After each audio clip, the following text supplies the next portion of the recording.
व्यासपीठावरती उपस्थित असलेले शिवसेना पक्षप्रमुख श्री उद्धव ठाकरे,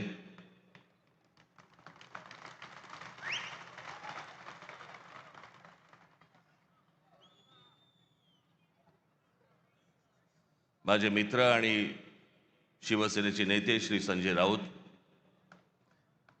इतर सर्व मान्यवर आणि माया जमलेल्या सर्व तमाम मराठी बांधवांनो, भगिनींनो आणि मातांनो,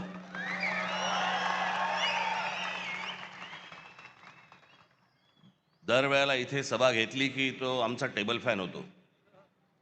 कुठे पाहायचं कळत नाही, इथे पाहायचंय का इथे पाहायचंय का इथे पाहायचंय. पण हे सरळ असल्यामुळे मी इथेच बघतो. चालेल ना?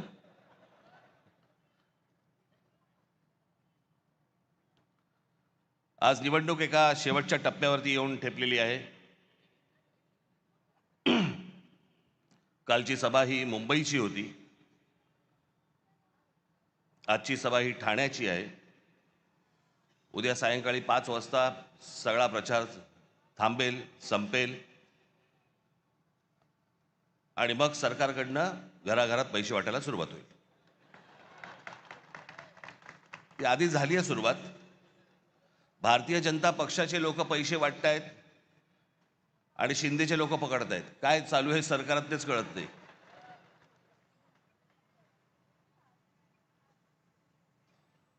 त्या दिवशी मी कल्याण डोंबिवलीला गेलो, अनेक मतदारसंघामध्ये फिरलो. प्रचंड हवा आहे तिकडे. सगळ्या गोष्टी एवढ्या करून पण मी खरं तर आज त्या कल्याण डोंबिवलीमधल्या काही लोकांना मी इथे बोलवणार होतो, पण आता प्रचाराचा शेवटचे काही 2 दिवस आहेत, उरलेले आहेत, म्हणून ते इथे येऊ नाही शकले. पण मला त्यांना तुमच्यासमोर तर मला त्यांना आणायचंच होतं, मुद्दामून आणायचं होतं. अनेक लोक आहेत.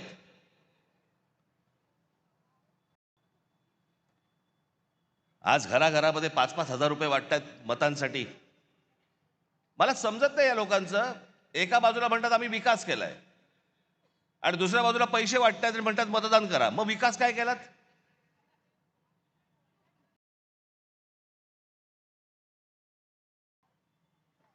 मला घेणाऱ्यांची चिंता आहे, देणाऱ्यांची नाही.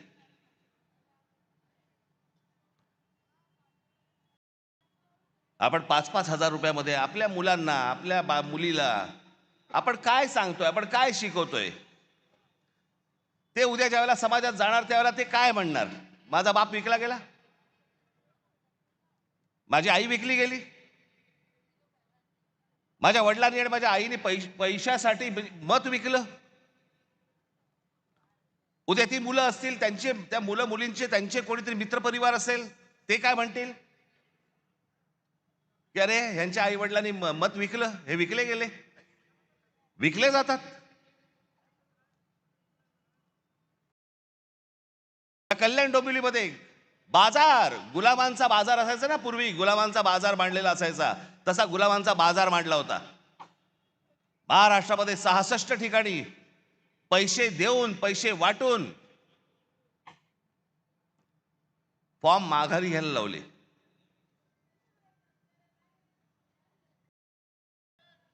त्या दिवशी मी माझ्या नाशिकच्या सभेमध्ये मी बोललो होतो, वेडे पैसे झालेत, वेडे पैसे.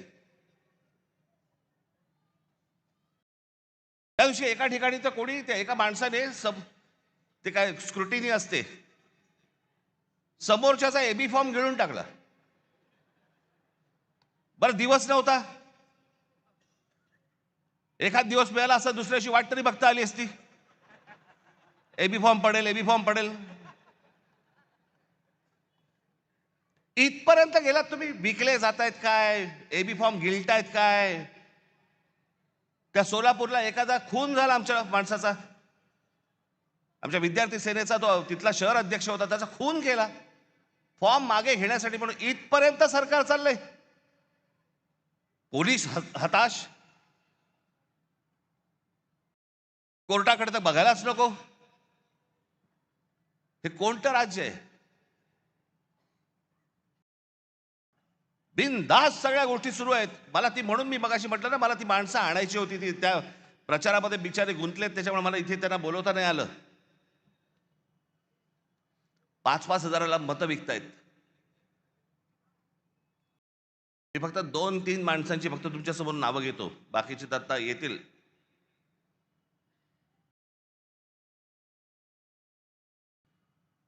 शैलेश धात्रक, एका ते काय प्रभागात 4चा प्रभाग असतो ना, त्याच्यामध्ये एका कुटुंबातले 3 जण उभे आहेत. शैलेश धात्रक, मनीषा धात्रक आणि पूजा धात्रक. किती पैशाची ऑफर झाली असेल तुम्ही कल्पना पण नाही करू शकत. म्हणजे काय लेवलचा बाजार मांडला या लोकांनी, तुम्हाला अंदाज येईल. या 3 लोकांना एका घरात मिळून 15 कोटी रुपयाची ऑफर दिली गेली. 15 कोटी. आणि मला ते मुद्दामून इकडे बोलवायचे होते त्यांनी 15 कोटीची ऑफर नाकारून ते निवडणुकीला उभे राहिलेत.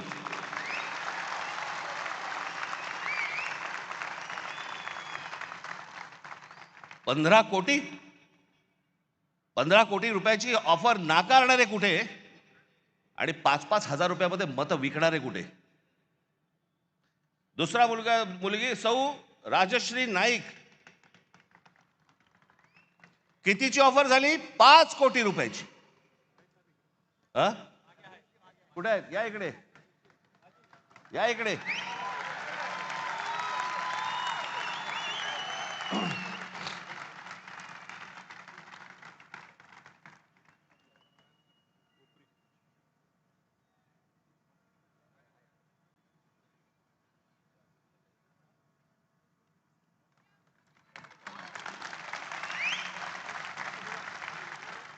पाच कोटीची ऑफर झालेली गोष्ट नाकारणारी आहे. हे महाराष्ट्राचं स्वाभिमानी रक्त.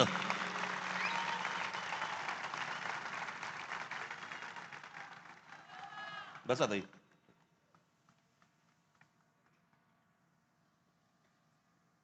सुशील आवटे,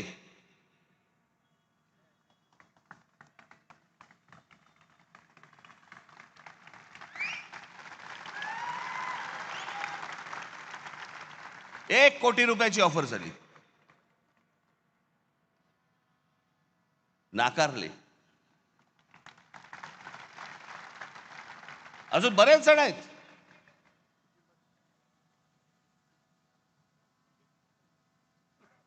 कुठून येतोय हा पैसा? काय चाललंय हे? किती पैसे वाटायचे? अहो तुम्ही हे फक्त 2-3 जण बघताय, महाराष्ट्रभर पैसे वाटले. महाराष्ट्रभर आले कुठून? टाकसाळे.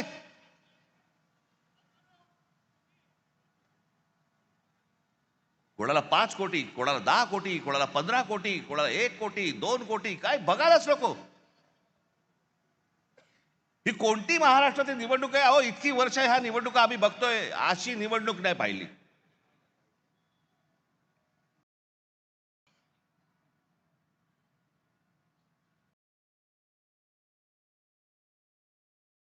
काही लगामच नाही या लोकांना. बिनधास जे काय हवंय ते करायचंय. कोर्टात जाऊन काय उपयोग नाही, पोलिसात जाऊन काय उपयोग नाही, कुठेही तुम्हाला जाऊन उपयोग नाहीये. बस आमची मर्जी. बदलापूरला आमच्या महाराष्ट्र नवनिर्माण सेनेने त्या बाईच्या मुलीचं, एक लहान मुलगी जिच्यावरती बलात्कार झाला, तिचं प्रकरण जेव्हा बाहेर काढलं, त्यातला जो मुख्य आरोपी होता, काही कारण नसताना पोलिसांकडनं त्याला एन्काउंटर केला गेला, मारला, त्याला ठार मारला. का? कशासाठी? या नराधमांना ठार मारले पाहिजे, त्याच्याबद्दल वादच नाहीये. पण एन्काउंटर मध्ये ठार का मारायचा होता? काही गुपित होतं का? जर ते बाहेर पडलं असतं काही प्रॉब्लेम होता का? आणि त्याच्यातला जो सह आरोपी होता आपटे नावाचा, त्याला भारतीय जनता पक्षाने काल स्वीकृत नगरसेवक म्हणून स्वीकारलं. आमच्या अविनाश जाधवने धमकी दिली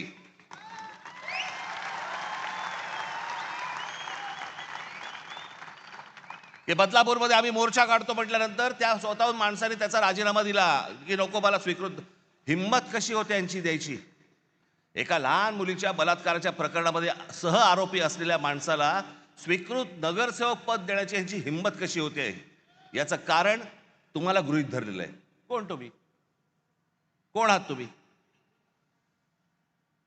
आलात की 5,000 रुपये तोंडावर फेकू आणि तुम्हाला विकत घेऊ.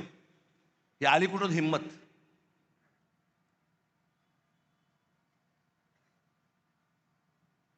काल मी सांगितलं भ्रष्टाचाराचे आरोप आमच्यावरती करतायत. छगन भुजबळांना जेलमध्ये टाकणारे हेच देवेंद्र फडणवीस. त्याला तर काय झालं माहिती मला. जेव्हा आले त्याला मला बरा वाटायचा, माणूस चांगला वाटायचा. आतापर्यंत बरा होता.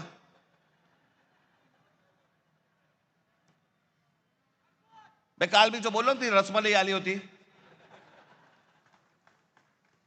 तो सांगतोय की मुंबईचा आणि महाराष्ट्राचा काही संबंध नाहीये. हे स्वतः सांगतोय आणि फडणवीस म्हणतात नाही तो असं काही बोललाच नाही. त्याचा तो अर्थच होत नाही म्हणे. मला असं वाटायचं की फडणवीसांना इंग्रजी कळतं. पण कसं आहे, खोटं बोलत राहायचं. त्याला वाटतं ह्याच्यातनं लोकांना वाटेल की बाबा नाही खोट्याचं खरं करता येतं. नाही होणार. आता मला आत्ताच सकाळी कोणीतरी त्याची एक क्लिप पाठवली. लावर येतोय.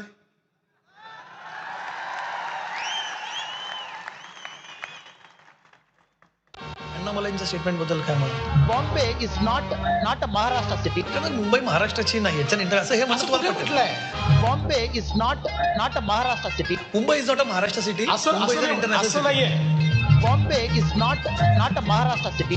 त्यांनी म्हटलं मुंबई हे आंतरराष्ट्रीय, आणि ते खरंच आहे, आंतरराष्ट्रीय शहर आहे. त्यात काय वाईट आहे? Bombay is not a Maharashtra city. आंतरराष्ट्रीय शहर आहे. महाराष्ट्राचं नाही असं बिलकुल नाही म्हटलं. Bombay is not a Maharashtra city. त्याचं वाक्य आहे. नाही त्याचा अर्थच नाही. Bombay is not a Maharashtra city. CM साहेब त्यांचं तो बोलतोय खाली की मुंबई महाराष्ट्राची नाही म्हणून नाही. तो असं बोललाच नाही म्हणे. त्याचा म्हणे तो अर्थच होत नाही. किती खोटं बोलायचं, काही मर्यादा? कोणासाठी करताय हे तुम्ही? कशासाठी करताय हे?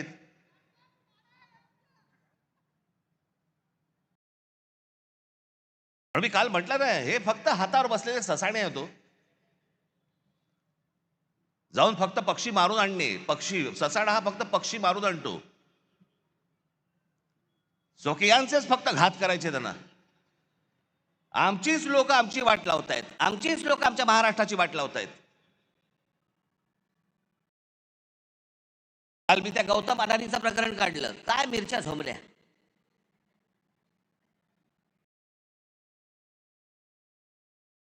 ते काय पुढे सुरू केलं तर राज ठाकरेंचा माझा आणि गौतम अडाणीचा एक फोटो. बरं, मग पुढे माझ्या घरी गौतम अडाणी येऊन गेला एकदा. माझ्याकडे रतन टाटाही येऊन गेलेत. माझ्याकडे मुकेश अंबानी येऊन गेलेत. माझ्याकडे आनंद महिंद्राही येऊन गेलेत. अनेक उद्योगपती येऊन गेलेत. अनेक फिल्म मधले कलाकार येऊन गेलेत. घरी येऊन गेले म्हणून त्यांची काय पापं झाकायची का मी?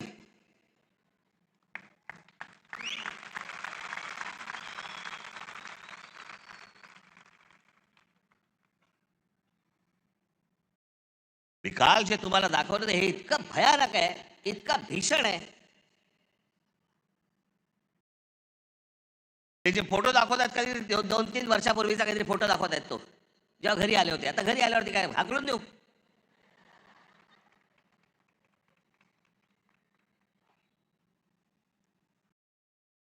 ज्या वेळेला या महाराष्ट्रावरती संकट येईल, ज्या वेळेला या मुंबई ठाणा आमच्या शहरांवरती संकट येईल, राज ठाकरे दोस्ती बिस्ती बघणार नाही कुठे. आणि अडाणीशी दोस्ती करण्याचा माझा विषयच नाही. मी इतका अडाणी नाहीये.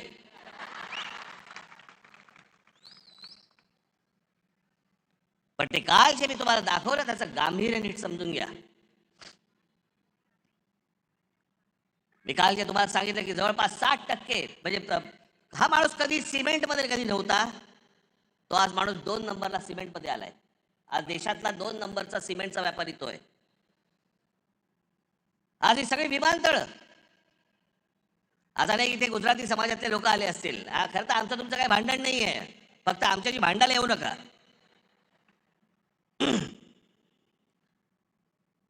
हे जे डाव रचतायत याच्या विरोधात खरं तर इथला गुजराती समाजाने उभं राहायला पाहिजे त्यांच्या विरोधात.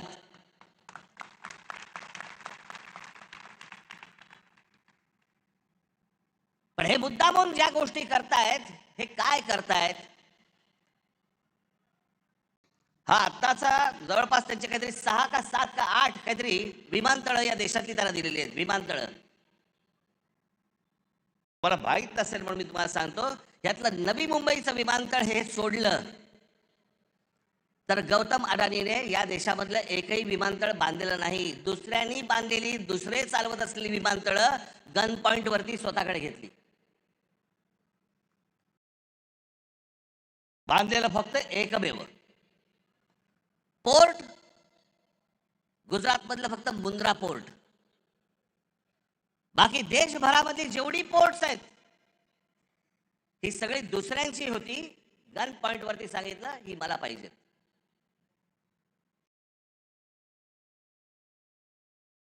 एक इथलं विमानतळ, एक पोर्ट सोडून या माणसाचं स्वतःचं काही नव्हतं.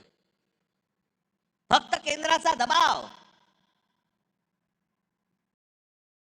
नरेंद्र मोदींचं नाव, या एका गोष्टीवरती हा माणूस अख्ख्या देशभर पसरत गेला आहे.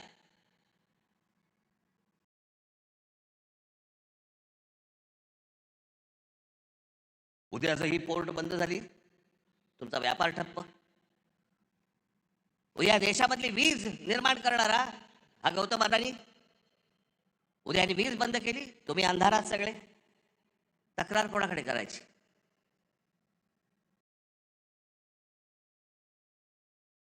आत्ता 1-2 महिन्यापूर्वीची गोष्ट असेल, महिन्याभरापूर्वीची गोष्ट असेल. तुम्ही जर विसरला नसाल तर तुम्हाला आठवण करून देतो, पण विसरला नसाल कदाचित, हा देश पण विसरला नसेल. इंडिगोच्या विमानामध्ये स्ट्राईक झाला, आता कळलं तुम्हाला? होता ना आता इंडिगोची विमान बंद होती. या इंडिगोच्या मालकाला या एव्हिएशन मधली म्हणजे हवाई वाहतुकीमधली 65% हवाई वाहतूक, या देशाची 65% हवाई वाहतूक ही इंडिगोकडे दिलेली आहे. त्यांनी स्ट्राईक केला, त्यांनी बंद केलं, कारण काही नाही दिली. एके दिवशी त्या इंडिगोच्या मालकाने ही सगळी विमानं बंद केल्यावरती अख्खा देश ठप्प झाला. सगळे विमानतळ भरून माणसं वाहतायत, लहान लहान मुलं तडफडतायत, त्यांच्या आयांना कळत नाही काय करायचंय, विमान उडत नाहीये. खाण्यापिण्याचे वांदे खरं तर विमान कंपनीने द्यायला पाहिजे, तेही नाही, पाणी नाही, काही नाही, काही नाही. देश अख्खा ठप्प. एक विमान कंपनी तुमचा देश ठप्प करू शकते. आज अदानीच्या हातामध्ये सिमेंट आहे, आज अदानीच्या हातामध्ये वीज आहे, अदानीच्या हातामध्ये विमानतळ आहेत, अदानीच्या हातामध्ये पोर्ट्स आहेत.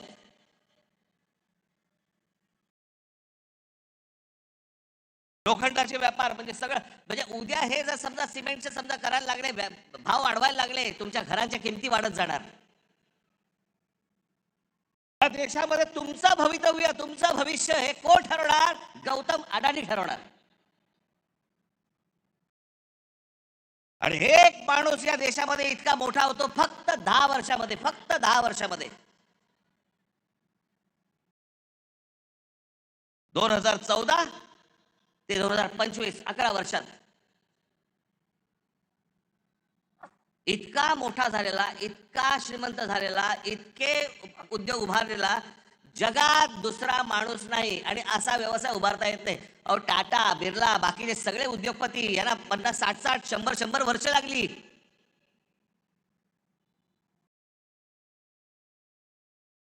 काल महाराष्ट्राचा नकाशा दाखवला, त्याच्यामध्ये सगळं दाखवलं की महाराष्ट्रामध्ये कशा प्रकारच्या गोष्टी होत आहेत.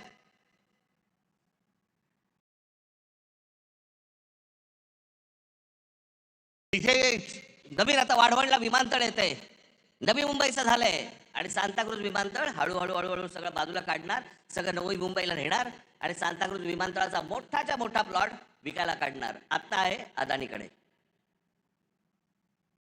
मी काय, माझा काय कोणी दुश्मन नाहीये. या देशामध्ये उद्योगपती मोठे व्हावेत, पण सगळे व्हावेत, एकाकडेच नाही. या देशामध्ये उद्योग आले पाहिजे, या देशामध्ये उद्योगपती वाढले पाहिजे, या देशामध्ये पैसा आला पाहिजे. उद्या उद्योग आल्यानंतर रोजगार निर्माण होतो. या देशामधले अनेक तरुण आहेत, तरुणी आहेत, यांना नोकऱ्या मिळतात, त्यांची घरं उभी राहतात. मी उद्योगपतीच्या विरोधातला माणूस नाहीये, पण एकाच उद्योगपतीवरती इतकी मेहरबानी का हे विचारणारा माणूस आहे. बाकीचे उद्योगपती मेले काय या देशातले? आणि मग या माणसाला पुढे करायचा, सतत पुढे करायचा आणि वेगळे डाव आखायचे. बाकीचे तर व्यवसाय चालूच आहेत, पण महाराष्ट्रात काय चालू आहे जे मी काल तुम्हाला सांगितलं. भूगोल बघा एकदा. हे वाढवण जिकडे आहे तिकडे पुढे जा तुम्ही जरा, लगेच गुजरात लागतं. ही आपली शहरं, ही आपली मराठी शहरं, त्याच्यावरचा मराठी ठसा यांना पुसवायचा आहे. एक साधी गोष्ट तुम्हाला दाखवतो.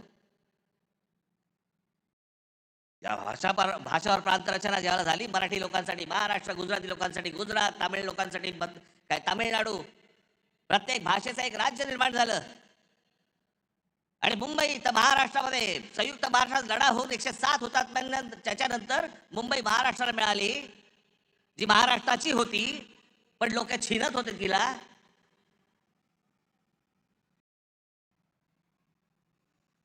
प्रत्येक राज्याची एक स्वतःची एक संस्कृती असते, प्रत्येकाची एक भाषा असते, प्रत्येकाचा एक स्वाभिमान असतो. आमच्या स्वाभिमानाला तुम्ही दख लावताय. नवरात्राच्या वेळेला गरबा खेळला जातो. आमच्या इकडे मुंबईमध्ये पण होतात या गोष्टी, तुमच्याकडे होत असतील. अनेक आपले लोक, काय प्रत्येक जण गुजराती नसतो, आपले लोक अनेक जण जातात, गरबा खेळतात. अनेक महिला असतात, त्यांना गरबा आवडतो, खेळतात. चांगली गोष्ट आहे, वाईट काहीच नाहीये. पण तो आनंदाचा एक सणाचा विषय आहे. मुंबईत, महाराष्ट्र राज्याची राजधानी मुंबई विमानतळावरती जेव्हा गौतम अडानीने विमानतळ ताब्यात घेतलं, ते ताब्यात घेतल्यानंतर तुम्हाला काय सांगायचं होतं आम्हाला, ज्याच्यातनं ही कृती केली बघा.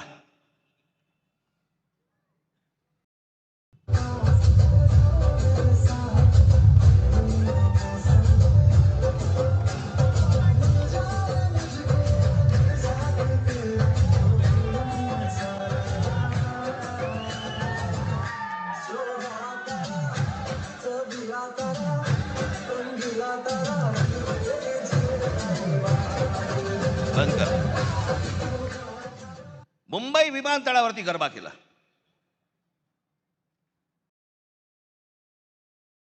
तुमची ओळख पुसून टाकायची. मुंबई तुमची नाहीये.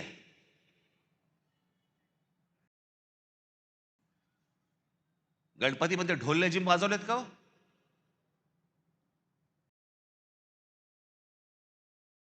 आणि जर वाजवायचे असतील तर फक्त ढोल लेझिमच वाजले पाहिजे मुंबई विमानतळावरती, बाकी काही नाही.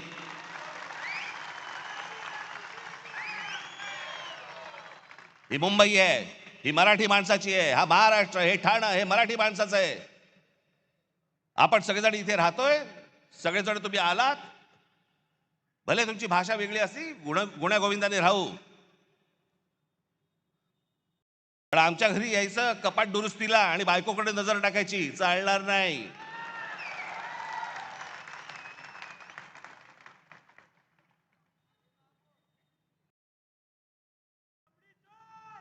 काय बेभानपणा सुरू आहे आता इथे तुमच्या घोडबंदरला. या घोडबंदरला इथे नॅशनल पार्क मध्ये, ही लोकसत्तामध्ये आलेली बातमी आहे. लोकसत्तामध्ये 1000 एकर जमीन जंगलाची, जंगल आहे, डेन्स फॉरेस्ट, घनदाट जंगल, त्याची 1000 एकर जमीन ही एका उद्योजकाला विकतायत. जंगल काढून टाकतायत, झाडं तोडून टाकतायत. आता बरं वाटलं मला की गणेश नाईकांनी सांगितलं मी हे होऊ देणार नाही. आनंदाची गोष्ट आहे ती. पण मला कळलंय हे कोणाला करायचंय? एकनाथ शिंदेना करायचंय. त्यांच्या कुठे ओळखीचे आहेत.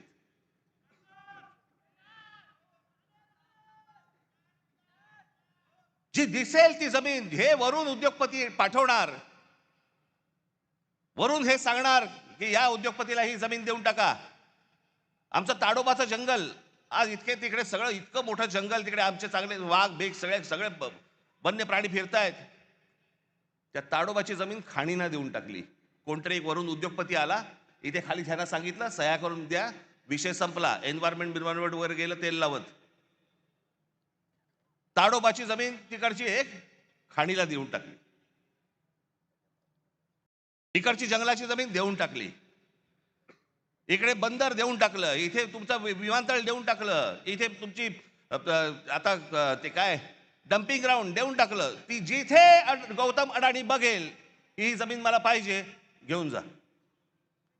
एकाच माणसाला एवढी मेहरबानी का चालू आहे? असं काय तो माणूस देतोय?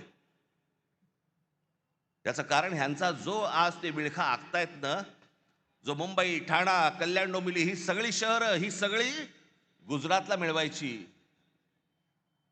खास करून मुंबईवरती लक्ष आहे, पण ठाणा, कल्याण, डोंबिवली, पालघर, बिलघर ह्या सगळ्या गोष्टी ह्यांच्या हातात आल्याशिवाय यांना मुंबईला हात घालता येणार नाही, कारण भौगोलिक दृष्ट्या जमत नाहीये. म्हणून हे सगळे प्लान सुरू आहेत.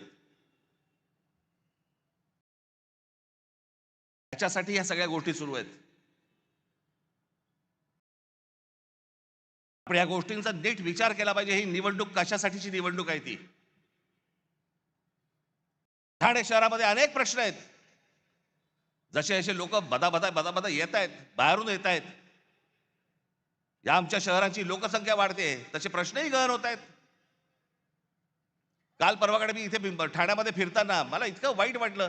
2 रस्त्यांच्या मध्ये एक कठडा होता. त्या कठड्यांवरती माझ्या काही माता भगिनी संध्याकाळच्या फक्त गप्पा मारायला बसल्या होत्या. रस्त्यांच्या मध्ये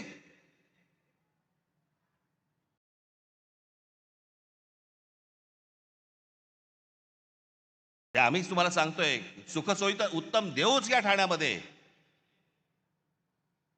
पण तुम्ही असाल, तुम्ही टिकलात तर, तुम्हाला या ठाण्यात ठेवलं तर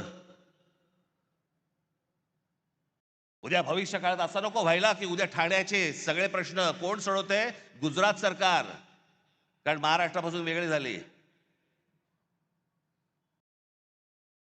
अनेक जण मला म्हणतात की नाही नाही ते दरवेळेला तुम्ही घाबरवता, असं होणार. मी म्हटलं मी दरवेळेला तेव्हापासून नाही बोलत आहे, मला आता कळतंय उंबरठ्यावरती संकट येऊन उभं आहे.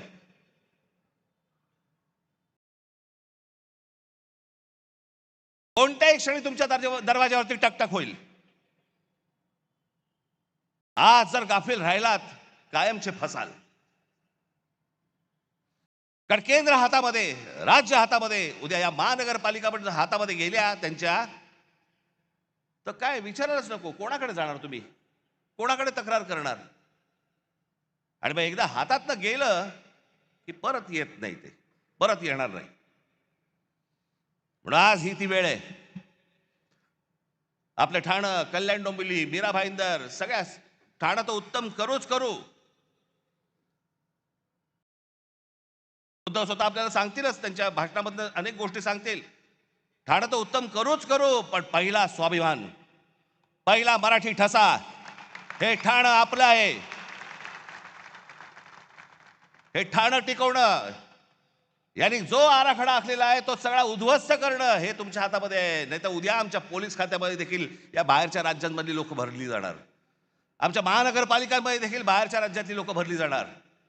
हे काही कमी करणार नाहीत या गोष्टीला. कोण तुम्ही, कोण आहात? तुम्हाला गृहीत धरलेलं आहे, तुमची किंमतच नाही या लोकांना मुळात.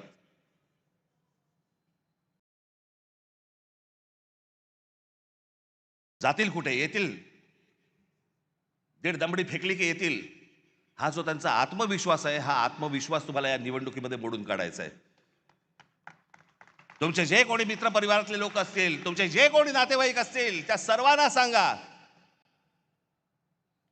की ह्या आत्ताच्या येणाऱ्या उद्या 15 तारखेला शिवसेनेची मशाल आणि महाराष्ट्र नवनिर्माण सेनेचं इंजिन हे जोरात धावलं पाहिजे, जोरात चाललं पाहिजे. आम्हाला सत्तेचा अभ्यास नाहीये. वाईट या गोष्टीचं वाटतं, डोळ्या देखत शहरं जाऊ नयेत, डोळ्या देखत इतरांनी ही शहरं घेऊ नयेत, एवढ्यासाठीचं हे फक्त आत्ताचं हे युद्ध आहे. येत्या 15 तारखेला आपण सर्वजण सतर्क राहा, कुठेही गाफील राहू नका. जे BLA असतील, जे नेमले गेलेली माणसं असतील, बूथवरती सकाळी 6 वाजता जा. आणि जे काल सांगितलं परत सांगतोय, जर दुबार मतदार वगैरे करायला कोणी आले, तिथेच कान फडवायचे, तिथेच ठोकायचे, तिथेच मारायचे. ही शहर वाचवा, एवढंच फक्त आपल्याला सर्वांना आवाहन करीन आणि आपली सर्वांची मी रजा घेईन. धन्यवाद. जय हिंद, जय महाराष्ट्र. धन्यवाद राजसाहेब. यानंतर शिवसेना पक्षप्रमुख आदरणीय उद्धव साहेब ठाकरे यांना मी विनंती करतो की आपण मार्ग